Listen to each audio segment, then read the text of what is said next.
नमस्कार, Savita's kitchen and art या चॅनलवरती आपलं स्वागत आहे। उन्हाळ्याचे दिवस आहे, आंब्याचा सीजन आहे व सारखं थंड असं काहीतरी खावंसं वाटतं, तर बाहेरून मँगो आईस्क्रीम आणण्यापेक्षा आपण कमी साहित्यात झटपट असं क्रीमी टेक्स्चरचं मँगो आईस्क्रीम रेसिपी तयार करूया। तर चला, यासाठी लागणारे साहित्य व कृती बघूया। जर तुम्हाला ही माझी रेसिपी आवडल्यास लाईक, शेअर व माझ्या चॅनलवर नवीन असाल तर सबस्क्राइब नक्की करा।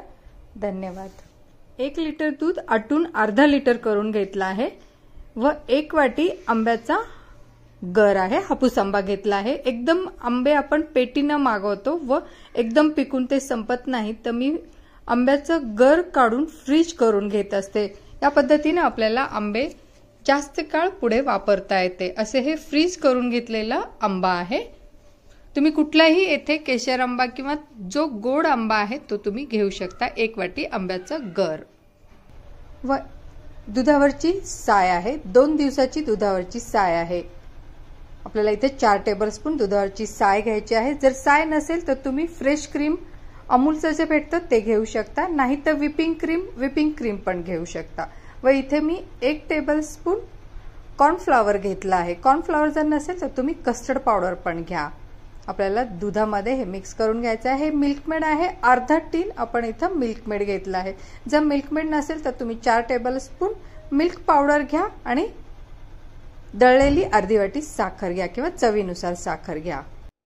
घेतलेल्या कॉर्नफ्लॉवर मध्ये आपण थोडंसं दूध टाकून घेऊया। दूध थंड आहे, रूम टेम्परेचरचं दूध आहे। टाकून आपण हे पावडर दुधामध्ये छान मिक्स करून पेस्ट करून घेऊया व आंब्याचं गर आपण मिक्सरमध्ये फिरवून घेऊन बारीक पेस्ट करून घेऊयात। आपण दूध येथे उकळायला ठेवला आहे। यामध्ये आपण पेस्ट करून घेतला होता दूध व कॉर्नफ्लॉवर, किंवा तुमच्याकडे कस्टर्ड पावडर असेल तर कस्टर्ड पावडर परत एकदा छान मिक्स करून घेऊन या वरील उकळत्या दुधामध्ये आपण ही पेस्ट टाकून मिक्स करून घेऊया व छान एक उकळी आणून घेऊया, म्हणजे दूध आणि कॉर्नफ्लॉवर छान शिजून घेऊया।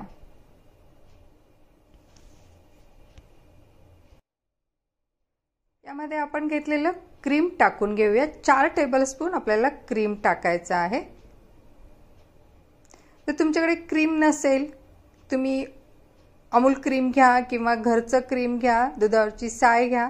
ते जर नसेल तर तुम्ही इथे मिल्क पावडर 4 टेबलस्पून टाकून दुधात छान मिक्स करून घ्या।